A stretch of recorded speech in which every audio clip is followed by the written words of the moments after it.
You're listening to the Longer Haul Youth Ministry Podcast with Jody Livingston, episode number 45. Doom, doom, doom, doom, doom, doom. Doom, doom, doom, doom, doom, doom. Stop, collaborate, and listen. Welcome to the Longer Haul Youth Ministry Podcast, helping you survive and thrive in youth ministry. And now your host, Jody Livingston. Well, hey, everybody. Welcome to the show today. Thanks for making this podcast today a part of your day. If it's your first time checking out the show, welcome. Thanks for checking it out.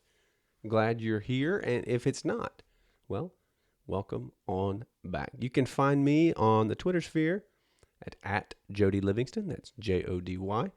And of course, over on the Facebook at The Longer Haul. All of the links and resources mentioned in today's episode, you will be able to find on the show notes page over at thelongerhaul.com/episode 045. That's thelongerhaul.com/episode 045. If you enjoy the show, I would appreciate very much if you would head over to iTunes, write and leave a review there, as many of you have. Super encouraging for me, helps others see the value in the show, recognize that there is value in the show. And of course, make sure you subscribe to the show so that you get every episode as they come out and you don't miss them along the way. I am really excited about today's topic, today's interview, and today's guest. Today, I think it's something that's really, really important for us. I feel like I say that every episode, and I'm sure I do.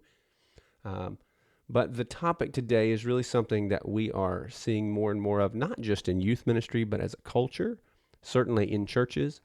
And it will drastically have an effect on how we do ministry, how we teach, how we preach to our students, and really our approach in reaching and ministering to students and families as a whole. So I think it's really, really important for us.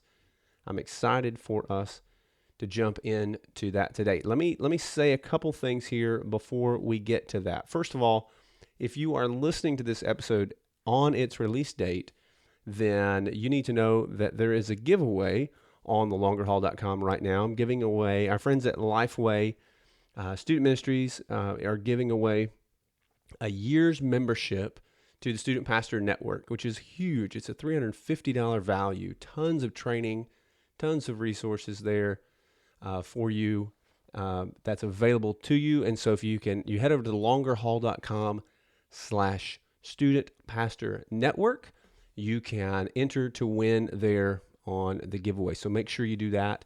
Once you enter, you will get a link that you can share there, which will give you more entries to win. So keep on entering. I hope you win. It's a really cool resource by them. Tons and tons of things they're available for you, that they're making available for you as a part of the Student Pastor Network. And you don't have to win to be a part of that. So either way, head over and check that out. I'll have a link in the show notes so that you can go and look specifically at the Student Pastor Network and all that's offered there.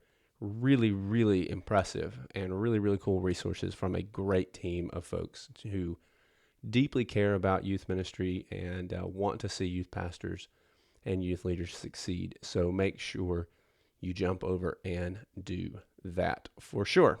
Well, with all that said, we'll jump in here to today's interview. Today's interview is with Kolby Milton. He is with youthministrymedia.com.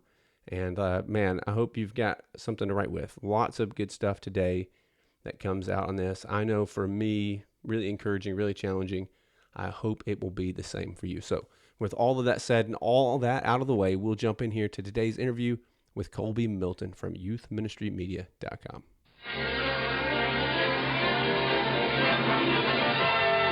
And now we're pleased to bring you our feature presentation. Well, hey, Kolby, thanks for coming on the show, man. I appreciate you taking the time to do it today. I know you're a busy guy, as we all are. And so I'm grateful for you to come on and share with the audience today for sure. Hey, take a minute just for those who aren't familiar with you and maybe just introduce yourself, a little bit of your background, how you ended up in youth ministry, and kind of what you're doing now. Cool. Yeah. So I've been doing youth ministry for about 10 years. I'm located in Canada, in British Columbia. And one of my youth pastors when I was a kid, grew up in youth ministry, called me out and said, "Hey, you should be youth pastor." And I was like, "That sounds like a great idea." So I did Bible college, and I went and I interned with him for about 3.5 years, and continued on in different churches. And I'm a writer and owner of youthministrymedia.com or .ca. And just kind of one of the ways I kind of got into this weird blogging world in youth ministry was just through like a course. So I was able to teach at my seminary, and my friends were like, "Hey, you should teach this course because you love technology on how to communicate in a digital world." And I was like, "Oh, that's kind of interesting." And so all I did was I just wrote a simple ebook. And I went there and I taught it. And what happens is I think when I teach technology to youth pastors or pastors in general, is like, "Hey, can you come and build me a website?" Always afterwards. And I'm like, "No, I can't. I can't build you a website. I can't manage your Facebook page. I can't, create your Instagram account or Twitter account. I can't do any of that stuff. But what I can do though is I can teach you some simple tools to communicate effectively and simply on these platforms." So that's why I built this whole thing. And what the weirdest thing happened in this world that we live in, this digital world, was that people from all over the world were starting to hit my website, and it was kind of really humbling and really kind of eye-opening of like, okay, there's a bigger thing here than just my little corner of the world, Yeah. and just my friends. And it just was, it really kind of caught me off guard, and it just kind of really blew up in a good way. Like I was able to connect with friends from all over the world. I was a part of a group, youthmin.org, for a while, and Yeah. I just love, I love what they're doing. I love the resources they're creating. I love this collaboration that we have in the youth ministry world. So it's such a cool, unique thing. So that's how I kind of got into blogging. I've been married for about 12 years. My wife's a ER nurse. And I bet that comes in really handy in youth ministry. Yeah. No, it just terrifies her. She's like, "You guys are doing unsafe things." So I have 3 little kids. I have a 7-year-old, a 5-year-old, and a 3-year-old. Cool. So I have a boy and 2 girls, and I just love being a dad and doing ministry, and it's a fun season that we're in. So that's kind of a little bit about who I am. Yeah. It's funny. We have a parent. Well, we have a few parents that like we do a ski trip every year, and there's a few parents that's their thing. My leaders, yes, but I've got a few parents that are like, "No, I'm going." So we have a parent who's an ER physician, and so we thought, this is great. We definitely need an ER physician on a ski trip, and so he went with us, and literally the only person that got hurt on the ski trip was him. And he totally wiped out, broke his ribs. Like it was, Oh my goodness. it was crazy. And so he's not allowed to come on ski trips anymore. Yeah, like my wife loves doing camp stuff, like going to camp in the summer. Yeah. But like youth events, she's like, "I'm out." It's just so like, and then we don't do like crazy stuff like Sure. Oh yeah. like old youth ministry. But I'll never forget the first event I took my wife to when I was in Vancouver, and we had this big like mud fest event, and there's like this big mud pit, and all these youth pastors were together, and we got all these youth groups of like hundreds and hundreds of kids. And so she was like the nurse there, the first aid person. In the first 5 minutes, a kid ran around and they head hit. Oh no. And she was like, "Yeah, I'm never doing this ever again." Oh, So I was man. like, okay. So she'll come to like retreats, or if we do things like missions trips, we'd love to have her there when we don't have little kids in the home. But right now she's kind of just working and helping be a mom. No, So man, I get that. I understand that. yeah. Well, let's talk about reaching students in a post-Christian world. I think that's something that every student ministry is having to deal with and face, regardless of where they are and the size they are. I know it's something that we deal with on a consistent basis. We're here in the Atlanta area, and so it's an extremely diverse area for us. But even in a rural area, it's changing. The landscape of the world is changing. Culture is changing. The church is changing. How we are having to relate to students and to reach them is changing. And I feel like to a certain degree, a lot of student ministry isn't necessarily changing to be as effective as it can be. Now, there's some things that are. Don't get me wrong. I'm not saying that youth ministry is not being effective, but I think there's certainly things that we could do better at. Totally. And I agree. And we have a tendency to overcomplicate things. Yeah, I agree. Yeah, like I think one of the best resources I've ever seen in the last little while is this book called Youth Ministry in a Post-Christian World, A Hopeful Wake-Up Call by Brock Morgan. I talk about this in a blog article I wrote about a week ago. And I think one of the things for me, which when I reach unchurched kids, kids who grew up in a post-Christian world, sometimes I feel like I have an advantage, not because I'm just like super special, it's just because I was raised in a post-Christian home. So we never went to church as a kid. I don't remember. My first church experience was like really probably in grade 9 or grade 10, and I was terrified.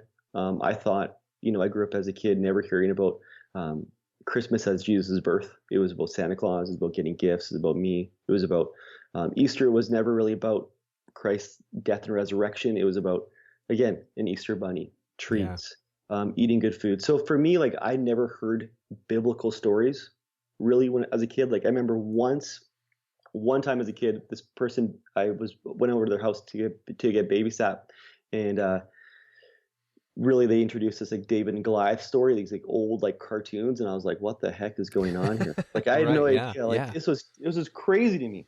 And so when I became a Christian, a lot of Christians would like use this language of these stories that they learned as kids, and I had no idea. And so when I went to Bible college, I was like terrified because when the professor would talk about something, I knew nothing about the Bible. Like nothing. And so we're talking like they're introducing stories and I'm like, that happened. Right. And my friends are like, how do you not know that? I'm like, well, my family they don't know Jesus. Like they're not Christians. So it's been interesting. So my journey in the church, working in the church, we have a lot of kids that come to my church that don't have any church background. So they're unchurched, which is cool. And so when we talk about the gospel, we talk about Jesus, we talk about anything, it's a really unique opportunity because there's just like a complete blank slate. There's like, they know nothing, no stories. So kind of one of the challenges when I'm training interns in my context, in my church, and these guys come with us for about 3.5 years and they get their master's degree. And so it's a cool program where it's a cohort program where they're doing ministry, but they're also learning about ministry and writing about it. And so a lot of times when these younger guys who are like teaching in a junior high setting or senior high setting with this group, I think the tendency is for us to add all this extra information, right? Like to add like a story. So you're preaching on a text and then you get to like the story and you just add in another story, right, in the Bible. And these kids have no idea, or right? say, you remember he walked on water. What? Like, you know what I mean? Like they don't know these stories. We're assuming they know them. Like half our group know these stories. A lot of them don't. They know nothing. Actually, a lot of our Christian kids know almost nothing about the Bible. Right. Oh yeah. Which surprises me. But I think it's just one of those things where when you're communicating clearly, it has to be really simple. Right. You have to like do story at a time and unpack everything. Like when we're talking about any kind of Christian word, we have to unpack it. And it takes time to unpack what that word means and just kind of explaining to these kids why we believe what we believe. So it's been really helpful. Like Andy Stanley has a lot of helpful stuff that we've walked through on this context of reaching unchurched kids and families. But in this blog post, kind of I have like 4 kind of simple ways of reaching these kids, which I think have been really successful for us. The first thing is just preaching the gospel, right? Just knowing what the gospel is and preaching that. And I think sometimes I look at my youth ministry days. It's really like this moralistic bent. A lot of messages end up with like, just do this. Right. It just loses this idea that we are captivated by Christ, and because of that, we should actually be living a transformed, changed life. That looks like we desire more time with Him, right? Spending time in prayer, in the Word. Like those are things like it's not about being a better version of myself. It's about actually spending more time with this Creator who loves me and wants to know me. Like that's amazing. So I think for us, when we're communicating to students, we just want to know that this isn't about moralism or about being religious. And that's kind of that one of the points also is beware of moralism or religious attitudes that we can have. I think that we're a culture that's super hypersensitive about this moralism, this like doing better, trying harder. And kids, I think they know that doesn't work, because I feel like a lot of times the students that I work with are so anxious and they're so stressed out, and they're trying to achieve something, and they realize when it comes to their faith, Yeah, it doesn't work. Christ has achieved it. Right. Right. They don't need to do anything else. Christ has done it, and they just need to know who Christ is. And a part of that, just our desires change, our habits change when we desire Him. Well, I don't know what your experience has been, but what I've found is we do a lot. Christians as a whole, youth ministry, church across. We talk about the gospel a lot, but we don't necessarily share it very clearly very often. And they're not the same thing. I can talk about the gospel all day long, but that doesn't mean that you understand what I'm saying. And so there's what we do for our student leaders, which is like, and we do this for adult leaders too, which is the most terrifying thing ever, is we get them to define the gospel. gosh, yeah. And which is awful. Like, Yeah. in a sense where it's like, like we have all these definitions from, like, Ed Stetzer had this cool blog post a while ago about, like, I think it was years ago, about defining the gospel. All these great guys like Tim Keller, and I think it came out like when a statement by Rob Bell or something. Yeah. And it is really articulate. I like how it's like a tweetable statement. And so what we've done all the time, we always do this, is like, what is the gospel? We get them to define it. And it's really terrifying what people say the gospel is. Do you know what I mean? Like our definition. Yeah. I think that's the reason why we have a hard time explaining what it is, because we really can't articulate it ourselves. And I remember when I was in seminary, one of my homiletics professors, my preaching professor, he kind of did this one assignment, which is one of the worst assignments I ever did in my whole time at seminary. And it was how to become a Christian. So I had to preach how to become a Christian. Wow. And it was awful. It was like my first crack at it was like so vague and so like, and he was like, what does that even mean? I was like, okay, what do you mean by that? Like, and so I unpacked it, and it ended up being this really awesome thing that I've used for years in my ministry. And I've seen, tons and tons of kids come to Christ by this simple mechanism that I wrote out. And it was really helpful to articulate my faith. Right. So it just really helped me kind of have like a rail to kind of run on, to communicate to kids of like, here's how you become a Christian, but this isn't like this one-time act. It's like this continuous process. Like it was really, really helpful for me to kind of write it out. And I do that with my interns also all the time, is like, how do you, when we're doing like a gospel presentation to someone, right? When we're preaching the gospel, what does that mean to them? How do they actually accept that? How do they actually desire more of that every day? So I think, what it comes down to, that the next part is just living out what we say, right? Like when I tell students that I need Jesus, like I need Jesus as much as you need Jesus, right? This isn't like, be like Kolby. This is actually like, I need Christ because I'm a broken, messed up person and I need Jesus all the time, And so when I disciple kids, and there's major things that come up, especially in like a post-Christian world, I'm like, I struggle with that too. Sure. But I think it's not shock and awe. It's just like, there's this element of like, okay, I'm a flawed person just like you, with my kids, with my time, with my family, with all these things. These are moments where it's like, I am not a perfect person, and I want my life to be like this. Like, I'm not trying to be a superhero of my life. Right. Jesus is. And so I think that's, for me, I just feel really convicted on, students, they have this great like BS gauge. Like they know when someone's faking it. They know when like, hey, yeah, I know you're saying this, but I really know you don't live it. They know. Oh, yeah. Right? Sure they That's do. the power when you preach the gospel. It's like they know that you really don't believe this. Like they're like, okay, you don't really actually live this out. You don't live what you're saying out. You don't believe what you're saying. And that's why it's really not impacting the students. But when you actually say you're really impacted, or you're sharing stories about how you're impacted by this, they know it. They know your heart. Yeah. Right? Because they live in a culture that's just fake news everywhere. Like everything's fake. Nothing's real. And they're trying to like sift through our culture and say, what is really real? And for me, I'm hoping that the thing they know that's the most real in my life is my faith. Well, at the very least, they are coming from a position of skepticism by default. So, even if I think maybe even if you are authentically living that out, they're going to have to see that proved over time before Totally. they really begin to take root. And really, I think what we're saying is, or what you're saying is, like, we have to be consistently presenting and preaching the gospel clearly, really as an overflow of our life. And so that our preaching and teaching isn't so much about the academics of the study and what we bring to the table there, but as much as how we point everything that we're doing back towards the gospel consistently. Totally. And I like my biggest challenge, like I've used a lot of curriculum. Like I like using curriculum sometimes in my youth group.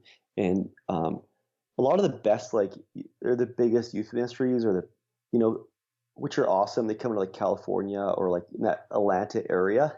Yeah. And which I'm so grateful for and thankful for. I think sometimes there's like this Christian mindset that gets written down, that Yeah. kids. No, yeah, you're right. We're assuming that kids know so much about God and the Bible. Really, they know nothing. And so I just feel like we just need to explain way better, explain really clearly on why we believe what we believe and what this actual passage says. And I remember a few weeks ago, one of my interns, he preached a great, actually maybe months ago, great sermon, but he was all over the place. I think in his undergrad, he learned that, you just add scripture verses to everything. Right. You're just like throwing this stuff down. What happens is kids are like, I don't even know any of that. Right. Well, I'll give you an example of what that looks like. So, we're recording this just past Easter. Okay. And so, at our Easter services, our children's pastor, we just hired a new children's pastor a few months ago. And so he is in the children's worship there. And they break up into small groups and they're discussing it. So he's got leaders breaking up with in smaller groups of these kids and talking through. And that particular day, Easter, of course, they're hammering the gospel as clearly as they can as far as what Christ has done. And Jesus, so the leader sits down and they start talking about, okay, Jesus dying on the cross and being crucified and stuff. And this kid who's fifth grader says, I think I saw that in a movie one time. I think I've heard of that. And the leader, the children's pastor was telling me, the leader was just like so taken back, like didn't even quite know how to respond. And every other kid in the group is like, how can you not know that? Totally. Yeah. And we're seeing that a lot in student ministry. And I see that a ton with our college students. Yeah. I think, and I wrote about this a while ago on the Longer Haul, is when we're teaching students and talking to students, we can't assume they know anything. And the biggest disservice we do to our church kids and our unchurched kids is assume that they know. And we miss a huge opportunity. Totally. In both of those. Well, I think sometimes I feel like it's like an element of laziness. Like when I'm preparing a message, I'm like, okay, just throw a verse in here or passage in there without actually like thinking, okay, they know nothing. Right. It just stayed one passage and unpack that, without adding all these other things onto it. So I think for us, like there's a major mission field, which is right next door. Yeah. And I think for me, that was me. Like I grew up in a home that never talked about God. I remember when I was a kid, and my mom was amazing. She's so fantastic. And I was like, someone told me I was going to hell when I was a little kid. And I was like, what? What does that even mean? Right. And so I went home. I was like, Mom, like I think we're going to hell. And she's like, wow, what? she's like, no, like we're good people. Like we're gonna go into heaven. And I was like, okay, cool. Like, that was my idea of who God was back then. And so, these people in my high school in this smaller town got to know my story and who I was, and it changed me. Yeah. Like actually like cared enough about me to be present, to listen, to not see me as a project.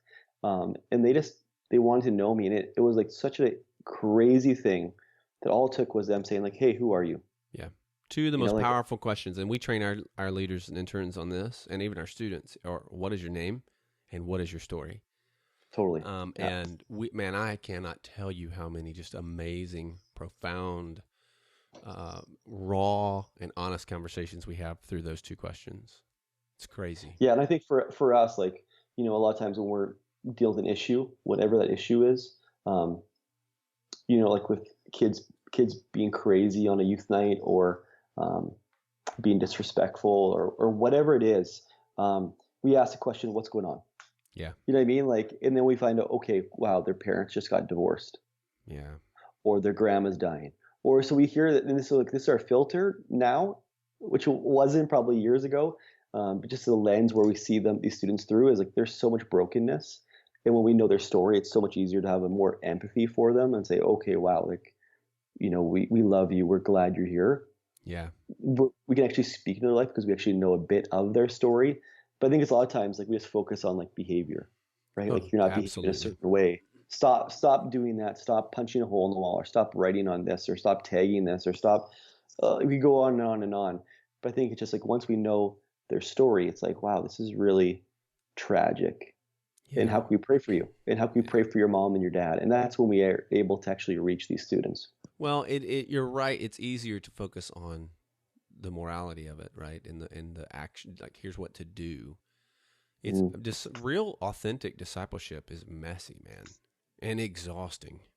I mean, I had a student at my house last night. I'm out, I get a text message from a student, and I know this student, their story, man, they really struggle a lot with depression, anxiety, and have struggled with some suicide stuff in the past. And just, hey, I just need a place to hang tonight. Can I come over for a bit? And so, yeah, for an hour and a half, we're just sitting on the couch watching Mystery Science Theater 3000 on Netflix, Yeah. and just making fun of it. And that's it. And through but in that process, man, the conversations that's happening that he doesn't realize and that I didn't intend are just happening. Yeah.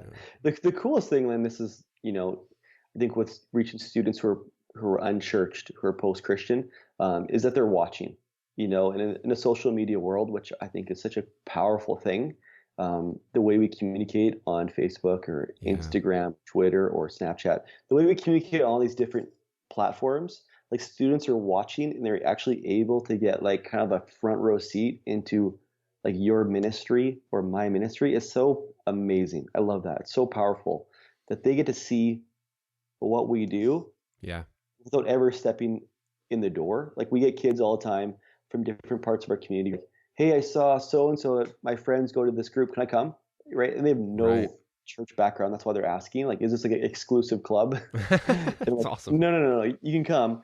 But it's like they've seen it because of Instagram stories, or they've seen it because, of our posts on Instagram or our live feed on Facebook or whatever we do. Like they'll see these elements of our ministry and go, whoa, this looks really different than what I've seen. So let me ask in regards to that, like, let me specifically say, let me paint a scenario. Let's say that you are a volunteer or part-time youth pastor, youth worker in a small town, and it's you and whatever parents or volunteers you can muster to come around you.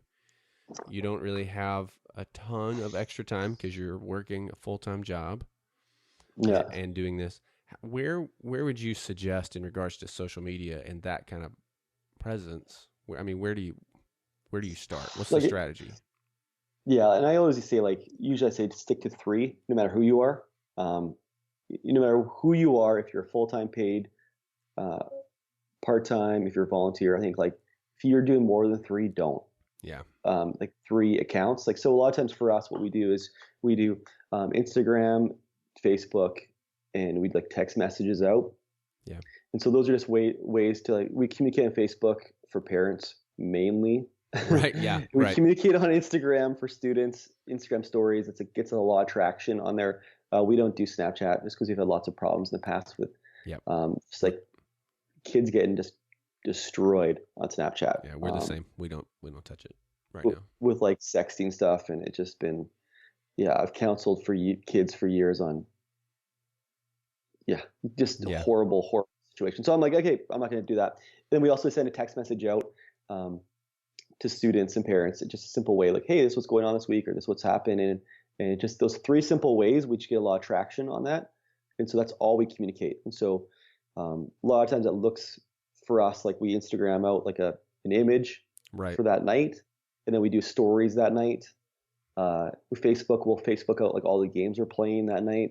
Um, That's cool. we'll send a text message out, just simple like, hey, bam, see you later, or hey, here's like a simple like um, Starbucks card at a location, go find it. Like those are kind of simple things we'll do just to get some traction, but also get people aware of our feed and of our information. It's not just like spam Right. mail all the time, like so we want them to Yeah. actually It's good. value the communication. And is that something? I mean, But is I that think something that you think, if you're not super tech savvy, I mean, that's something that you could probably get an older student to help you with. Hmm. Maybe. Yeah, I would. I mean, it'd For have to your be Instagram account, for your some. Instagram account, I just pass it off. Do you know what I Yeah. mean? Like, Yeah. you want a certain kind of quality. That's my thing always is like I want a certain type of quality to it. But like the coolest thing is like I'd get like a student, grade 10, 11, 12. I would even go down and just like give it to them. You know what I Yeah. mean? Like, hey, here you go. Like, own it. Yeah. And And they'll but kill it. also like have the access stuff for yourself too, just to kind of make sure it's being managed okay. But I think there's an element of quality that I want to keep on all my accounts. I just don't want them to seem so disconnected. I want them Yeah. to look very similar. That's just maybe my OCD thing. But I like it to look a certain way. But I think it's a big challenge in social media is that it cannot be completely different. Right. in Yeah. each Across, they platform. all It have to needs to look be similar. cohesive. Yeah, it needs to be like similar to what you're communicating across the board. But yeah, give it away. Give it away to like a college student. Um, yeah, like I try to give away as much stuff as possible. Yeah. That's what we have. We You know, have students who run ours. I mean, I'll post on there some, but we have like a group of students that kind of help manage and run that, which has been totally. great. I think the biggest challenge for me is like we live in a culture where everything's so hypersensitive with like bullying and different stuff that even some of our Instagram stuff, like even doing like a simple like boomerang, Yeah. and so like I was making fun of my sister. Right? Right. Okay, shoot, we weren't trying to do that, like so I think Yeah. There's some, it's you got to give some instruction there, and yeah, then you have to remind them to switch back accounts. totally. Yeah. Yes. Don't you? That happens sometimes. Yeah, I'd say don't try to do it all. Like just try to do Yeah. a couple things really well, and But and I do pass. think, I don't think we're at a place anymore where you can ignore social media as far as its effectiveness for ministry, especially when you're talking about reaching unchurched. Yeah, like when I teach a seminar on reaching or communicating in a digital world still, and every time I do, it's the freakiest thing happens is that there's always people. I don't know why they're there in this room, but they're like, I don't want to. Yeah. Then I don't want to communicate on Facebook or Instagram. I'm like, why are you here? Like, I don't even know why. Like, why? Like, Yeah, you but have they're to, at me. man. They're at me because they know they have to change, but they don't want to change. Yeah. Every time I teach it, every single time, there's always one person at least who's like, I think this is stupid. We need to communicate more face to face. Yes, we do. But Yeah. social media extends that relationship further than it's ever been before, Yeah, which you is have so to. great. It's amazing. It doesn't matter, and that's the coolest thing about it right now is it doesn't matter the size of your ministry. It doesn't matter where you are. It doesn't matter the size of your budget. I mean, you can literally reach. There's no limit to the extent of your reach through that. Oh yeah, no, like in this simple thing, like we just photo booth thing we just built, and I wrote on it yesterday. Today. Yeah. I got Um, super distracted reading that this morning. Yeah, Thanks. and a simple way of like we just throw images up on Facebook and it gets us a ton of traction, Yeah. right? So and So we have good. it printed off. The kids can access the photos, but again, it's just a simple way to drive people to our page, Yeah. to what we're actually doing, and so it allows families to see it, grandparents to see it. It's just a cool way. Like it gives us like an exposure in our community of what we're actually doing as a church, Yeah, I love it. which is amazing. I think it's a cool spot to be in for social media that we have an opportunity to actually reach and impact students that would never, ever, ever come in our door. Yeah. They would never step in on our doorstep on our campus. They would never step foot anywhere near our church, but they would love to check it out online and see what we do through Instagram. And then when their friend says, "Hey, you should come with me," and they say, "Okay, cool. I think I know what's going on there. It's not weird. It's not creepy. I want to check it out." Yeah. and they'll do it. They'll check it out for a while before they even decide to come. Oh, totally. Yeah, they'll check it out for a long time. Yeah. So I just want to kind of run back and make sure I'm not missing anything here as far as what we talked about. So we're talking about preaching the gospel consistently and clearly. Yeah. Living out kind of what we're saying. Whatever you preach, you live. Getting to know students and hearing their stories. And then steering away from kind of a moralism approach. Yeah. I think those are the big 4 areas I think are when you're trying to reach post-Christian students, that's a big 4 big kind of pillars that we want to stay away from. Yeah. And we want to stay away from moralism. We want to live out the gospel. We want to preach the gospel. We want to actually get to know students, their names, their stories, who they are. I think it's just really the simple way of actually reaching students who have no church background. Yeah. And be patient. Be patient. Yes, that should be the 5th one. Because mercy. So lots and lots you of can patience. write that one, and I'll share it. Okay? Update. Patience. That's good. So, man, that's great. If folks want to find you outside of this, what's the best way for them to connect with you? Yeah, the best way to connect is just on our website, youthministrymedia.ca or .com. I have both of those domains. And I have like articles on there that would hopefully be helpful to volunteer youth workers or to part-time youth workers or full-time. And I also have like a store you can buy resources with. And we're trying to give away resources, which has been really slow right now, but we're trying to give away one resource every week to help youth workers do what they do better. And so that's awesome. Yeah, and it is a great site. Super helpful. I highly encourage everybody to go check it out. For sure. And Kolby's a pretty smart guy, so he's lots of wisdom to share. Any resource you throw? I know you mentioned the book earlier. One resource I've been using recently, which isn't like digital, is this thing called a nomadic calendar journal. Cool. And it just is a simple like day timer. I think sometimes for me, like I'm a big advocate of like a moleskin planner, and this is like it's kind of like that, but it's better. It's the nomadic journal calendar. I wrote an article on it a while ago, and it's just really helpful. It gives like a month breakdown, it gives a week breakdown, it gives like an hourly breakdown of your schedule. And so for me, it's just a simple way. Like, again, my wife's working almost full time. I'm working full time. I have 3 little kids. I need to be like on point. Yeah. My schedule. Oh yeah.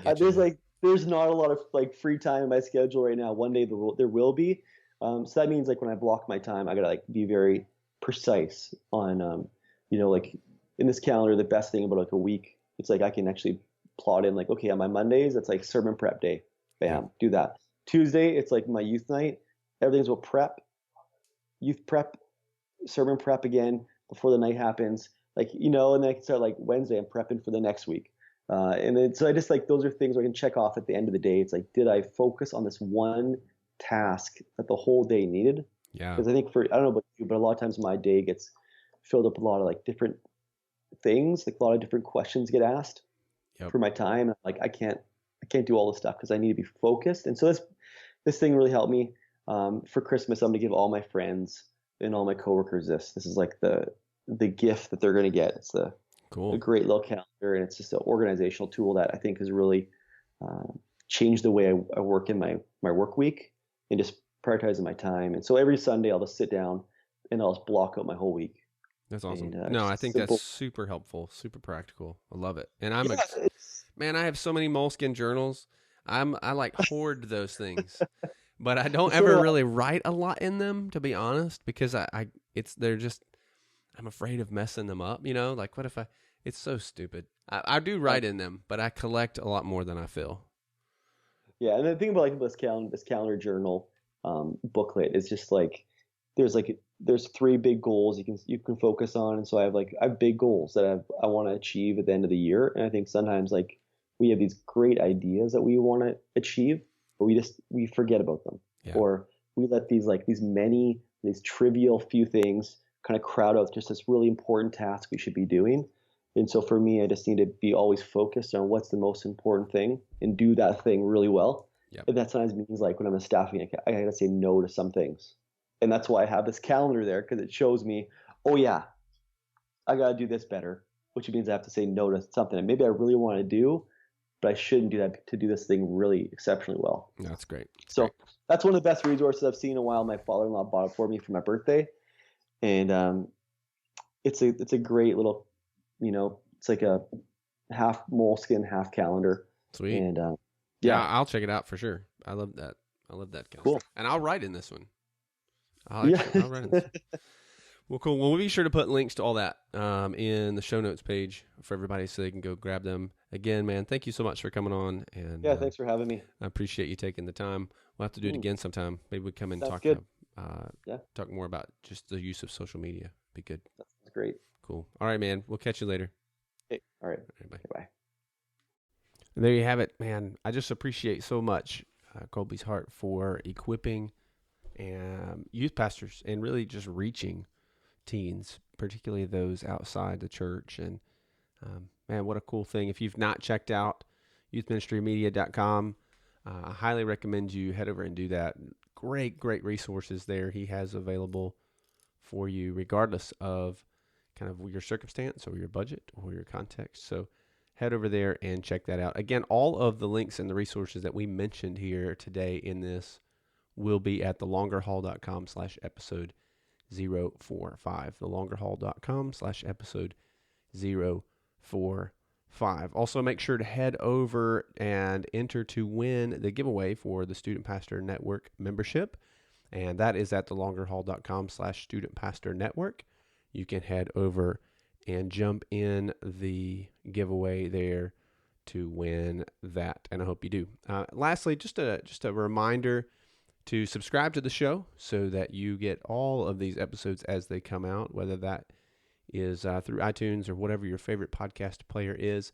You can actually find all of the ways to do that at thelongerhaul.com itself. We've made that real easy for you. Lots of links there, so you can do that.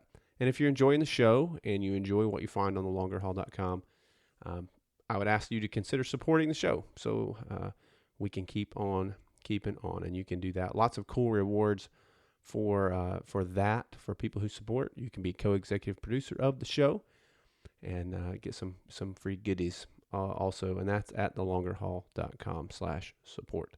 All of that is at thelongerhaul.com, so you can head over there and do that. And that will do it for today, I believe. And so, man, until next time, give them Jesus. Thanks for listening to the Longer Haul Youth Ministry Podcast at www.thelongerhaul.com.